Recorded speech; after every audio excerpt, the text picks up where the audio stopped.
Айына таза 5 миллион теңге алып келетін бизнес бар ма? Өзім өкіметте бухгалтер болып жұмыс жасаймын деп бір кісі сұрақ қойды. Біздің бір қателігіміз біреудің бизнесі кәмпит, күшті, жақсы табыс алып келетін секілді көрінеді. Барлық адам бизнесмен бола алмайды, бірақ кез келген адам кәсіпкер бола алады, яғни кәсіп иесі. Мен өзім осы уақытқа дейін 8 бухгалтер ауыстырғам. Менде жұмыс жасаған бухгалтерлердің біліктілігі төмен болғаннан. Яғни айына 30-40 миллион теңге оборот жасаймыз, бірақ налогқа 6 миллион, 7 миллион теңге төлейміз. Не үшін деп сұрақ қойсақ, білмеймін дейді. Білмеймін. Мен жұмысым тек қана отчет тапсыру. Амал жоқ, бір финдиректор алып келдік, 800 мың теңге айлыққа. Ол да жарытпады. Сұраймыз, білесің бе бір нәрсе? Ой, білем, үйтем, қатырам деп.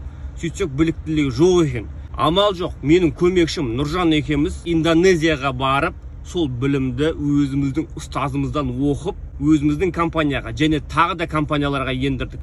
Аллаға шүкір, бірден табыс 2 есе, 3 есе өсті. Сен бухгалтер болып, любой компанияға барып, айналайын, айына 50 миллион теңге оборот жасап жатсың, налогқа 5 миллион, 6 миллион төлеп жатсың. Бүгіннен бастап налогқа 3 миллион теңге төлейтін боласың.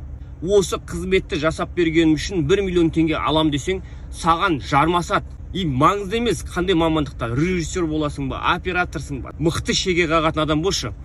Осы жерде сені миллионер ететін 32-ші қадам. Өз ісіңнің профессионалы бол. Көп адамдардың қателігі осы университетте білім алады, бір курсқа қатысады, соны алып, өмір бақи соны қолданып өтем деп ойлайды.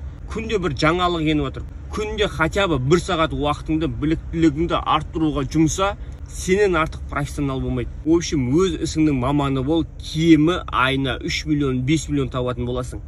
Ертең көрсеміз.